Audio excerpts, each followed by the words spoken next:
Hello? Hi. Hi, nice to meet Hello. you. Nice to meet you. Nice to meet you guys. What's your name? My name is Dari. Again, I just want to thank you so much for doing this interview with us. If you feel uncomfortable at any time, you could just decide not to answer the question or just just move on. Okay. In South Carolina, we have something called a YOA. It's called youth. It stands for Youthful Offenders. You're on 23 and 1. You can only come out for 1 hour a day, and you only leave the room for lunch, for breakfast, lunch, and dinner.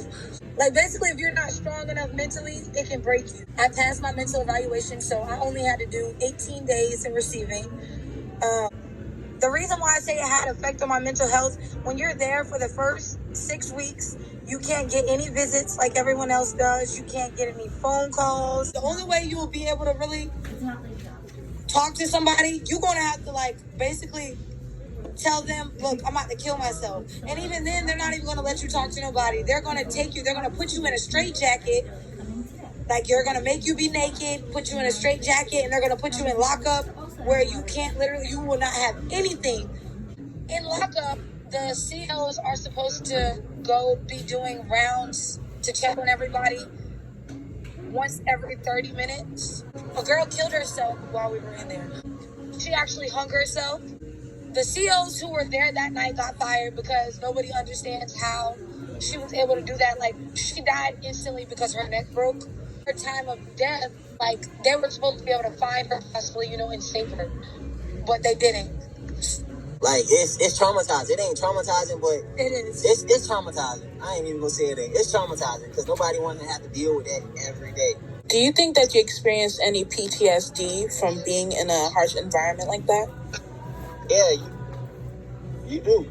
It makes you. It honestly messes with your mental state while you're there and when you come home. With a felon on your record, do you think it's harder to get a job?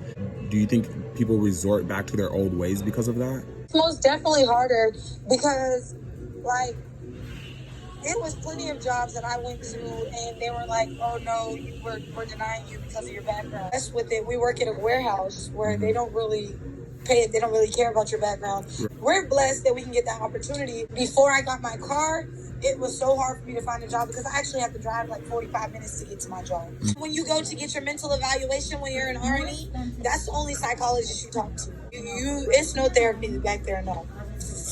You are on 5-year parole. Do you think your parole officer hooks you up with new opportunities? Do you feel safe with your parole officer? No, I actually don't. I don't trust him.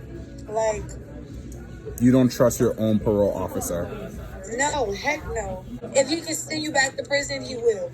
Wow. If I could change anything in the prison system. Oh, that's what I would change. You only get to take 3 showers a week. 3 showers a week? You only get to wash on Tuesdays, Thursdays, and Saturdays. Were feminine hygiene products provided for free? Like, were your pads and tampons free, or did you have to pay that at commissary? No, that's free. But if you want, if you actually want something that's going to work, then you better pay that money. And then they used to put you on a limit. You only can get a certain amount of pads per day, they used to tell you. But, how are you going to tell me that my flow ain't heavy enough that I need this? I'm just people can get sick like that. That's where toxic shock syndrome comes from. When you first get there, they give you a little tiny thing of toothpaste, a miniature toothbrush, 1 bar of soap, and a little thing of Bob Barker deodorant. When you run out of that, you're on your own because they don't give you any more until you get to the yard and buy some. Were you compensated for being a ward keeper? Because I understand some prisons. Oh, no, you don't get paid. Jobs. No, you don't get paid for that. We have to be out there picking weeds, cutting grass, all types of stuff that they could actually be paying people to do. They make us do it for free. Wow. Afterwards. It's interesting that you guys I'm sorry to No, go ahead. But it's interesting that you guys reached out to me because I'm trying to come up with my own program called Forgiving Friendly Felons, which is for felons who have non-violent charges, some sort of forgiveness for us.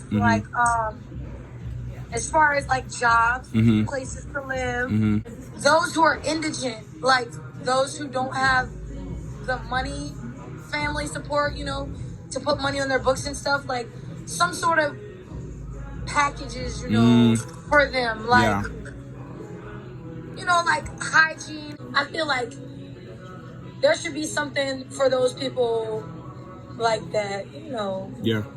And I'm glad that you're trying to start this foundation as well. I'll stay in contact with you, and I hope like you stay well, and I hope you and your boyfriend like have an amazing life, and I'm praying for you guys. Thank you. And thank you so much for doing this. I actually really appreciate it.